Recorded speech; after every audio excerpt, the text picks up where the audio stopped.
бұрын жол апатында қайтыс болды деген ер адам кенеттен полицияның сүйемелдеуімен үйіне келді. Бұл бүкіл отбасын таңғалдырды. Басқалар аң-таң болып тұрса, анасы қорықты. Себебі ол үлкен ұлының тірі екенін білетін, тек оны шипажайда қамап ұстаған еді. Күн сайын оған тыныштандыратын дәрі егіп есінен айыра бастаған. Ал ұлын сол жерден шығарып әкелуге бір әйел көмектесті. Ол адвокаттың үйінде тұрған Хира, яғни Джиханның әкесінің басқа әйелінен туған қызы. Хира әуелі сол шипажайға күтуші болып кіріп, күзетшілердің кезек ауысу уақытын жазып жүрді. Кейін дәріні витаминмен ауыстырып, дабыл тетігін басып, шу шығарып, сол сәтте ағасын алып қашып кетті. Біраз уақыт ағасын адвокаттың үйінде жасырды. Адвокат Хираға ғашық болып, оған толық сенетін, үйде бір адам артық екенін байқамайтын. Аға біртіндеп өз-өзіне келе бастады. Есін жиған соң кек алғысы келді. Себебі ол ең жек көретін адамдар Джихан мен анасы еді. Хира да соларды жек көретін. Өйткені әкесінің өліміне олардың қатысы бар болатын. Сол күні Бейзенің құда түсетін күні екен. Екеуі дәл сол күні үйге қайта оралуды ұйғарды. Анасы бұл уақытта үлкен ұлын іздестіріп жүрген, бірақ таба алмайтын. Ұлының бәрін ұмытып қалғанын естігенде көңілі жайланып, оны құшақтап қатты жылады. Қызы болса тек суреттен көрген әкесінен қорыққандай болды. Аға да қызының өзін бірден қабылдамауына түсіністікпен қарады. Жеңгесінің құда түсуі де тоқтатылды, бірақ оның іші удай ашып тұрды. Ол жылдар бойы ағасына адал болып күтіп еді. Енді жаңа бақыт тапқан сәтінде аға кенет оралды. Қазір ол үшін аға бөтен адам секілді. Бұрынғы сезім қалмаған. Ертеңінде аға Джиханмен бірге компанияға барғысы келді. Онда адвокат пен Хирамен де кездесті. Кейін Джихан ағасына кеңсені аралатты. Соңында ол Джиханның кабинетіне келіп, орындыққа қарады. Ол орындығы кезінде өзінікі еді. Әкесі мен Бейзе Джиханның мүлкін сатып ақшаға айналдырмақ болған, бірақ келісімшартта бір кілтипан шығып, іс жүрмей қалған. Екеуі Джихан алдап кетті деп ашуланды. Нағашысы дереу кеңсеге барып сөйлеспек болды, бірақ орындыққа бұрылғанда ағаның отырғанын көріп, есі шықты. Аға оны көріп, мені сағынбадың ба? Кел, құшақтайық деді. Өзі барып нағашысын құшақтады. Нағашысы де жалған жымиып, қолын жайып, амалсыз құшақтаған болды. Ол не болғанын сұрады. Бәрі сені өлді деген еді ғой деді. Аға, сенің жүзің неге ренжулі деді. Нағашысы, жоқ, мен қуаныштымын ғой деп көңілін білдірді. Аға бәрін ұмытып қалғанын айтқанда, ол да тынышталып қалды. Кейін ол Джиханнан мүлік сатылмай жатқанының себебін сұрады. Джихан ағасы оралған соң, енді бәрін қайта бөлу керек. Сондықтан адвокат реттеген соң ғана бәрі беріледі деді. Бірақ нағашысы уайымдап, тезірек ақша алып кетуді ойлады.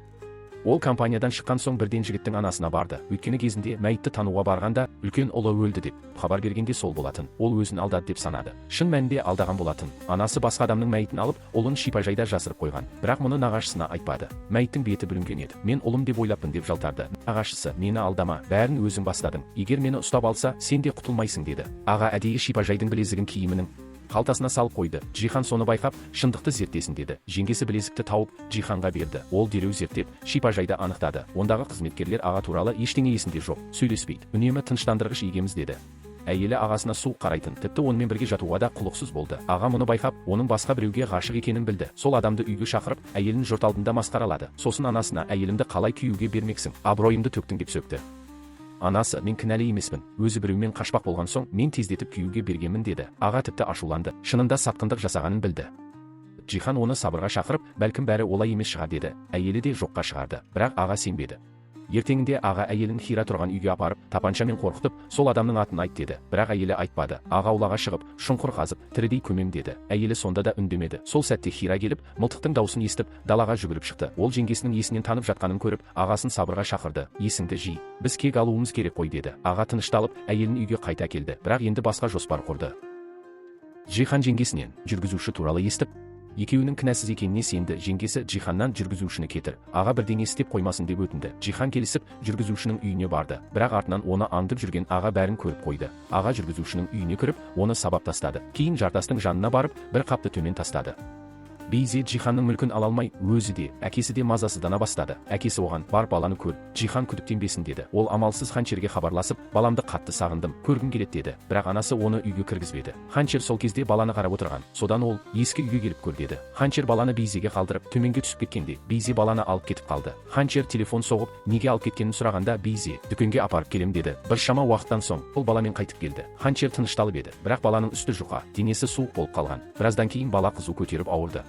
Ханчер дереу Джиханға хабарласып, ауруханаға алып барды. Ол бәрін айтты, баланы Бейзе алып кеткеннен кейін ауырғанын. Джихан бірден Бейзеге хабарласып, ауруханаға кел деді. Бейзе қатты шыдамсызданып, балаға мүлде жанашырлық танытпады. Әкесі оған шын сияқты ойна, ештеңені білдіріп қойма деді. Содан кейін ғана ол ауруханаға келіп, қатты уайымдаған кейіп танытып, баланың палатасына кірді. Джихан Ханчерге үйге барып демал деді де, өзі баланы көруге бара жатқанда, дәрігер тоқтап, сіздер баланың ата-анасысыздар ма деді. Джихан иә деді, бірақ дәрігер, сіздердің қан топтарыңыз баланың қан тобымен сәйкес келмейді деді. Джихан сілейіп тұрып қалды.